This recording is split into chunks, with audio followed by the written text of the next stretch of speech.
এখন ভালকৈ চাই লওক, এখন নাওবৈচা মেডিকেল হয়, এখন চাই লওক। এখন দেখিছে, আমি ইয়াত আহি পৰাই এঘণ্টা হৈ গ'ল। এটা ষ্টুডেণ্ট হয়, স্কুলৰ ষ্টুডেণ্ট ঢালি পৰিছিলে বাগৰি। তাৰপৰা আধা ঘণ্টাৰ পিছতো এতিয়া ডক্টৰ নাই। ৰাতিপুৱাৰ পৰা আমি ডক্টৰ বিচাৰি গোটেই খালী হৈ গৈছে ৰুম বিচাৰোঁতে।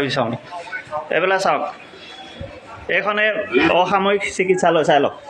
এইটো চাওক পৰি আছে বেহুচ হৈ ল'ৰাটো। এবাৰ আপোনালোকে লক্ষ্য কৰক।